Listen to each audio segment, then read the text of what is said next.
Hello traders. So today I am analyzing IT. IT sector के अंदर जैसा कि आप देख सकते हैं काफ़ी दिनों से प्रेशर चल रहा है एआई से रिलेटेड। एआई कोई नई चीज़ तो नहीं है कि अभी अचानक से आ गई हो। सबको पता है कि एआई के अंदर फ्यूचर है और ये आईटी कंपनी उसी का ही एक पार्ट है। आईटी से ही रिलेटेड है एआई। अगर आईटी इंडस्ट्री नहीं रहेगी तो एआई का यूज़ भी क्या रहेगा, ठीक है। तो बट जो हमारी जो जैसे निफ्टी 50 के अंदर जो 5 मेजर आईटी कंपनियां हैं ना, जैसे कि पहला TCS, Infosys, HCL tech, tech Mahindra और विप्रो। आज इन पांचों को एनालाइज करने की कोशिश करते हैं। क्या ये जितने डाउन है, जिस तरीके से 30% 40% ये डाउन है, क्या इनके रिजल्ट भी इसी तरीके से डाउन है? क्या इनकी प्रॉफिटेबिलिटी भी इतनी ही डाउन है? तो पहले हम टीसीएस को देखें। अगर मैं टीसीएस को इसके हाई से कंपैरिजन करूं तो आज की डेट के अंदर ये ऑलमोस्ट, अगर मैं इसको देखता हूं तो ये मेरे को समवेयर यहाँ पे कहीं दिखता है, मतलब 40% डिस्काउंट पे दिखता है। और अगर मैं इसके अब आपको रिजल्ट दिखाता हूँ, ठीक है। अब चलते हैं टीसीएस के रिजल्ट पे। अगर आप टीसीएस के रिजल्ट को देखें तो देखिए इसके जो रेवेन्यू है वो लगातार बढ़ते हुए आ रही हैं। इस बार इन्होंने हाईएस्ट एवर रेवेन्यू अनाउंस किया था, 6708 करोड़ रुपीस का रेवेन्यू, ठीक है। बट अगर हम इसको देखें कि इनके मार्जिन्स कैसे हैं, मार्जिन्स भी ठीक थे। ऑपरेटिंग प्रॉफिट भी हाईएस्ट एवर थे, ठीक है, 18,270 करोड़ के आसपास। बट मेजर इनको क्या है कि इनकी नेट प्रॉफिटेबिलिटी पे वो इफेक्ट नहीं आया। पता क्यों? क्योंकि ये अदर इनकम के अंदर इन्होंने एक्सेप्शनल आइटम के अंदर 3400 करोड़ के आसपास का इन्होंने एक एक्सेप्शनल लॉस दिखाया है, जो कि न्यू लेबर कोड के रिलेटेड है। तो जब नेक्स्ट क्वार्टर के अंदर जब ये अपनी प्रेजेंटेशन या रिजल्ट अनाउंस करेंगे तो ये चीज़ें तो फैक्टर इन हो चुकी हैं एक ही बार में। नवंबर के अंदर may be new labour code आया था, उसको उन्होंने दिसंबर में एडजस्ट कर दिया। तो अब जनवरी फरवरी जो मार्च के रिजल्ट आएंगे वो तो वैसे ही अमेजिंग आने वाले हैं। तो क्या इसका प्रॉफिट क्या 40% डाउन हो गया? अगर मैं इसका पिछले ईयर से कंपेयर करूं, अगर आप 1244 करोड़ रुपए के रेवेन्यू नेट प्रॉफिट को आज 10,720 करोड़ से कंपेयर करेंगे तो कितना ही डाउन है? 15%, हद मार के 20%, क्योंकि वो 20 भी नहीं है। सिंपली अगर देखा जाए तो 20 से कम है, मतलब 14 से 15% का। बट स्टॉक 40% डाउन कर दिया, तो वो क्यों है? एक वैल्यू दिख रही है। अगर मैं आपको बताऊं कि अगर हम इस स्टॉक को अगर अभी यहीं पे ही पिक करते हैं, ठीक है, मतलब इसको अभी मंडे को मॉर्निंग में अगर हम पिक करते हैं यहाँ से और इसको सिर्फ इसके हाई तक के लिए भी ट्रेड करते हैं ना, तो यहाँ पे 70% की अपॉर्चुनिटी देगा। और 70% पैसा अगर 2 साल में भी बनना है ना तो कम नहीं होता है। तो यहाँ से 2 साल के लिए अगर इस स्टॉक को देखा जाए तो टीसीएस एक अमेजिंग कंपनी है, काफ़ी सालों से काम कर रही है, हाईएस्ट एवर रेवेन्यू अनाउंस कर रही है, ऑलमोस्ट प्रॉफिट भी हाईएस्ट एवर अनाउंस कर रही है। बट स्टॉक नहीं है, एक वैल्यू बाइंग है, ऊपर जाके पिक किया जा सकता है और इसके अंदर इन्वेस्टिंग करनी चाहिए, बट थोड़े लॉन्ग टर्म के लिए, शॉर्ट टर्म के लिए नहीं। शॉर्ट टर्म के लिए तो अभी थोड़ा नीचे भी आ सकता है, ठीक है। तो इस स्टॉक को अपने रडार पे रखिएगा। और इसी तरीके से है ना, मैं अगला स्टॉक आप लोगों से डिस्कस करता हूँ जिसका नाम है इन्फोसिस, ठीक है। क्या आईटी को इतना डाउन कर रखा है कि इस टाइम प्रेशर है, तो जो इन्वेस्टर हैं या जो चाहते हैं कि क्या करना चाहिए, हम बर्बाद हो जाएंगे, हम लुट जाएंगे, ये है वो है, तो इन चीज़ों को मैं आप लोगों से डिस्कस करना चाहता। अब देखिए इन्फोसिस को देखिए, इसका समवेयर यहाँ पे 18 दिसंबर 2024 को इसने अपना हाई बनाने की कोशिश करी है, लगभग 2000 के लेवल पे, ठीक है, 1980। अगर उसको आज के प्राइस पे लेके आता हूँ तो ये स्टॉक आपको मिल रहा है ऑलमोस्ट 33% डिस्काउंट पे अवेलेबल है, ठीक है। अब क्या इसके रिजल्ट ख़राब है? अब मैं आपको इसके रिजल्ट दिखाता हूँ, ठीक है।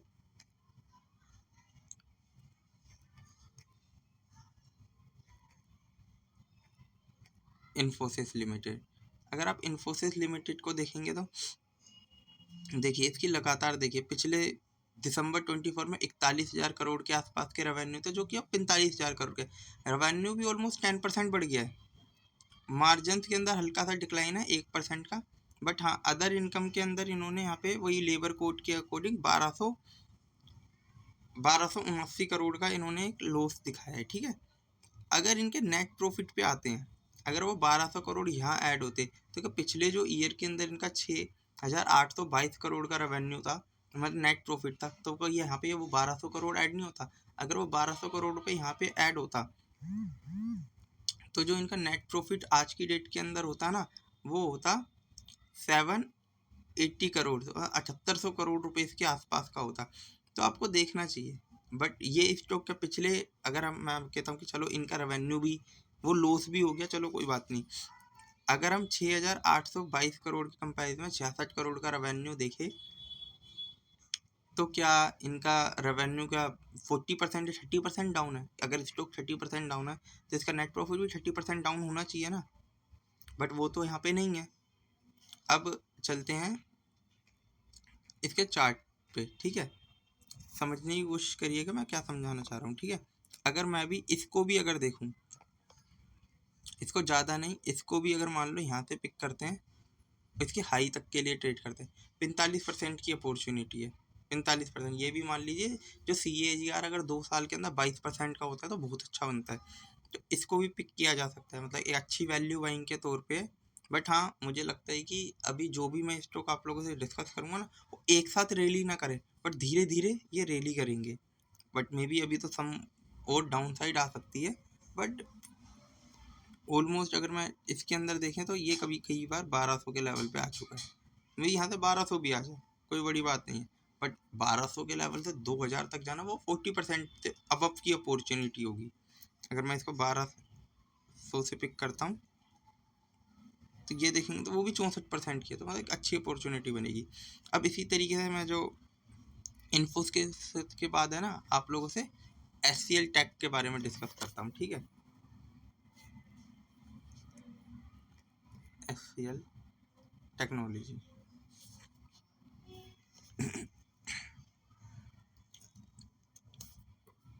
पुरानी ड्राइंग को क्लियर करते हैं समझने के लिए। ठीक है,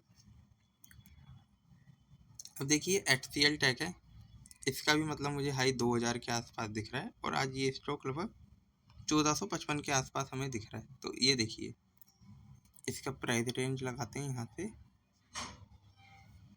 इसको यहाँ देखते हैं। ठीक है,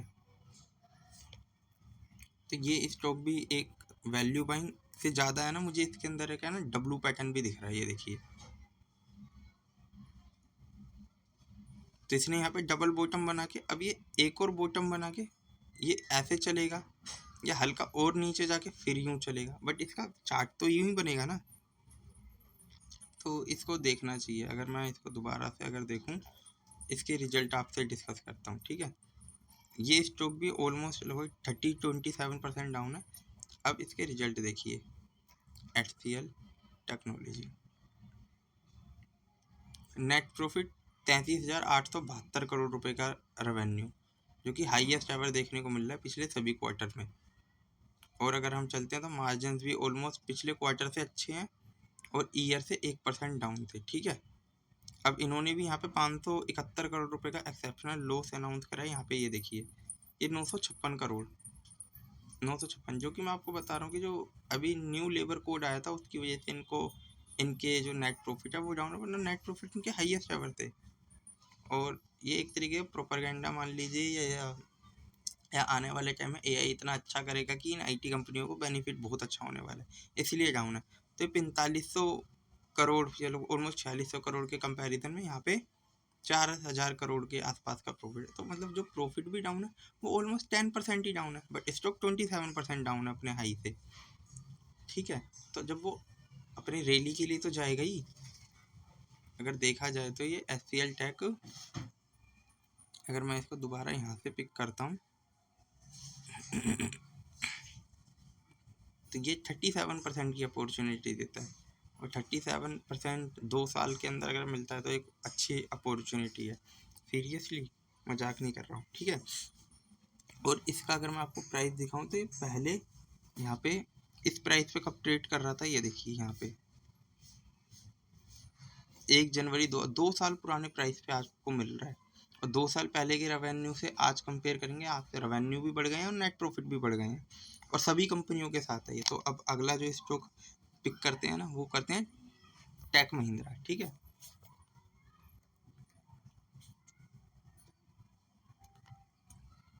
टेक महिंद्रा को भी देखें तो इस स्टॉक ने भी अपना जो हाई है ना, वो यहाँ पे इसने टच किया था। ये देखिए यहाँ 12 दिसंबर 2024 को लगभग 1800 के लेवल पे। अभी 1800 का स्टॉक जो है ना, ये भी हाल फिलहाल के अंदर दोबारा 1800 गया था। ये देखिए इस वाली कैंडल पे। ठीक है, अब इसको मैं इसी कैंडल से पकड़ता हूँ, ये जो यहाँ से गिरा है, तो ये स्टॉक में तो और भी अच्छी रैली आने की उम्मीद है, क्योंकि अभी रिसेंट में गिरा है, पुराना कुछ नहीं है इसके अंदर।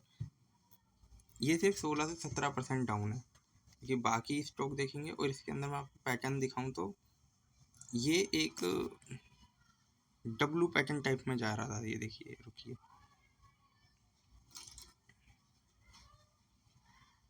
ठीक है, और ये जो बॉटम है ना, ये देखिए इसका ये वाला जो लो है, अभी इसको तोड़ा नहीं है, ये लो है और ये इसका लोअर हाई है, और फिर एक लोअर हाई यहाँ बनेगा फिर ऊपर। तो ये इसी चैनल के अंदर ट्रेड करता हुआ दिख सकता है हमको आने वाले टाइम के अंदर। अब इसके रिजल्ट देखते हैं। ये स्टॉक अभी 17% ही डाउन है, बट अगर इसके रिजल्ट देखते हैं अब हम, टेक महिंद्रा। अब टेक महिंद्रा के क्वार्टरली रिजल्ट को अगर हम देखें, जो कि 14,393 करोड़ का रेवेन्यू है, पिछले क्वार्टर से भी अच्छा है और पिछले ईयर से भी अच्छा है। ठीक है, नेट प्रॉफिट भी हाईएस्ट एवर देख रहे हैं। Net profit means operating profit 2366 crore के, जो कि 1809 थे यहाँ पे अपना ये पिछले क्वार्टर ईयर के अंदर, और क्वार्टर में 2165 करोड़ के थे। और अगर हम मार्जिन जाएँ तो मार्जिन भी इम्प्रूव हो रहे हैं इसके, टेक महिंद्रा के। अब नेट प्रॉफिटेबिलिटी अगर मैं देखूँ इसकी, तो वो भी अच्छी है, 1119 करोड़ की, जबकि पिछले ईयर से अगर आप देखेंगे तो वो इम्प्रूव हुई है और पिछले क्वार्टर से इतनी डाउन नहीं गई है। तो बट इनका अगर मैं देखूँ तो एक्सेप्शनल लॉस है, वो सिर्फ 272 करोड़ का ही अनाउंस करा है। अगर वो 272 करोड़ का प्रॉफिट अगर यहाँ पे ऐड होता तो इनके रेवेन्यू जो होते वो लगभग 1400 करोड़ के होते, तो मतलब मैसिव इम्प्रूवमेंट है। ठीक है, इसीलिए स्टॉक डाउन भी कम हुआ है, और स्टॉक में रैली भी शायद टेक महिंद्रा में बहुत अच्छी आएगी अगर आई कभी तो। अब जो अगला एनालिसिस करने के लिए चलते हैं ना, जो चार्ट, वो है लास्ट विप्रो का। अगर मैं आपको कहूँ कि विप्रो है ना, एक सिर्फ एक आईटी कंपनी नहीं है, इसके अंदर एक कंज्यूमर बिजनेस भी है और एक दो छोटे छोटे और भी अच्छे। जैसे मैं इसको पहले जब डिस्कस कर रहा था यहाँ पे, तो इसको रैली जानी थी, कोई डबल बॉटम बना के यहाँ पे ये कुछ डब्लू पैटर्न टाइप का जाना चाहिए था, बट ये इस तरीके से ना जाके अभी ये थोड़ा सा डाउन और आ गया है इसमें। मतलब अगर आप देखेंगे तो 33% डिस्काउंट पे अवेलेबल हो चुका है। ठीक है, तो अब और ये वाला प्राइस का कब आया था, ये देखिए, ये अपना यहाँ पे भी था एक टाइम पे 2022 के लेवल पे। 2022 के लेवल पे आपको विप्रो मिल रहा है। और एक तरीके से अगर मैं इसको बताऊं, ये स्टॉक है ना, मतलब आज की डेट के अंदर 350 के लेवल से गिरते गिरते आज ये 214 के लेवल पे मिल रखा है, जो कि एक हाई डिस्काउंट वाला स्टॉक दिखने को मिल रहा है हमको आज की डेट के अंदर। वो 40% डिस्काउंट पे अवेलेबल है। और इसी स्टॉक को भी अगर हम यहाँ से पिक करते हैं, या इन्हीं सभी स्टॉक की एक बास्केट बना के इसको हाई तक के लिए ट्रेड किया जाता है, तो काफ़ी अच्छा रहेगा वो हमारे लिए। ठीक है, इसको वीकली पे लगाते हैं और अब इसको यहाँ पे देखते हैं। ठीक है, या तो हम इन क्या कर सकते हैं, इन्हीं पांचों स्टॉक का, चलो मैं आपको बताता हूँ, पहले इसका विप्रो के रिजल्ट देख लेते हैं। तो अभी देखिए, इसमें भी एक अपॉर्चुनिटी है, वैल्यू बाइंग की तरह है, लॉन्ग टर्म के लिए होल्ड किया जा सकता है और एक अच्छा स्टॉक रह सकता है। अब देखते हैं विप्रो। अगर विप्रो के रिजल्ट देखें तो वो भी 23,556 करोड़ के रेवेन्यू थे, जो कि हाईएस्ट एवर है। ये जो इनका ऑपरेटिंग प्रॉफिट है वो हल्का सा डाउन हुआ है, कि यहाँ पे देखिए पिछले ईयर के अंदर 4500 करोड़ था, इस बार ऑलमोस्ट 4300 करोड़ का है, कि ईयर और क्यू दोनों डाउन है। अगर आप देखेंगे तो मार्जिन में भी डिक्लाइन है, इसीलिए स्टॉक भी अच्छा खासा डाउन हो रखा है, ठीक है। बट हाँ, एक वैल्यू है इसके अंदर। अगर इसके अदर इनकम में जाके देखते हैं जो एक्सेप्शनल लॉस है वो इन्होंने पोस्ट ही नहीं किया है। यहाँ पे देखिए न्यू लेबर कोड के अकॉर्डिंग जो होना चाहिए था वो इस कंपनी पे इफेक्ट नहीं किया होगा शायद। और अगर मैं इनका नेट प्रॉफिट देखूँ तो वो 3145 करोड़ है, जबकि पिछले क्वार्टर के अंदर 3262 करोड़ के थे और पिछले ईयर के अंदर 3367 करोड़ के आसपास थे। तो आप देखिए विप्रो जो भी ये आईटी स्टॉक है, अब इसके चार्ट पे चलते हैं, ठीक है। अब ये जो भी मैंने 5 स्टॉक आप लोगों से डिस्कस किए हैं ना, या तो अब हम इनका है ना बास्केट बना के इसमें शिफ्ट स्टार्ट कर सकते हैं, या इसमें से जो भी आपको अच्छी वैल्यू लग रही है उनको पिक किया जा सकता है। तो मेरी तरफ से मैंने आपको बताया, इनके रिजल्ट में कमी नहीं है। मैं आपको बताता हूँ मैंने क्या क्या बताया। जो आईटी कंपनीज है ना, इनके अंदर एक वैल्यू दिख रही है, जो इनके रिजल्ट है ना वो अच्छे आ रहे हैं और स्टॉक प्राइस को डाउन किया गया है। अगर इन फ्यूचर में जैसे कि रिसर्च एंड डेवलपमेंट के लिए जैसे इंडिया की जो आरबीआई है वो भी अपना रेट ऑफ इंटरेस्ट कम करेगी और फेड अमेरिका के अंदर भी रिटर्न कम करेगा, तो इन कंपनियों को बहुत ज़्यादा बेनिफिट होगा। और जैसे कुछ लोगों का बोलना होता है कि है ना रेट ऑफ इंटरेस्ट जब कम होते हैं ना तो केमिकल इंडस्ट्री, आईटी इंडस्ट्री और मेटल अच्छा करते हैं। मेटल ने ऑलरेडी परफॉर्म कर दिया है, केमिकल अपना स्टार्टिंग फेज में है कि हाँ वो परफॉर्म करने वाला है। उसके बाद जो अगला नंबर आएगा वो ये आईटी कंपनीज का आएगा। और आईटी के अंदर आईटी का जो निफ्टी 50 के अंदर वेटेज है ना वो 11 to 12% के आसपास दिखने को मिलता है। तो आप अपने फाइनेंशियल एडवाइज़र से एडवाइस लें। मेरी तरफ से किसी भी तरीके की बाइंग और सेलिंग रिकमेंडेशन नहीं है, only for study purpose I am discussing their result and their chart with you. Thank you for watching. मेरे चैनल को लाइक करें, सब्सक्राइब करें। सनम ट्रेडिंग। Okay, bye.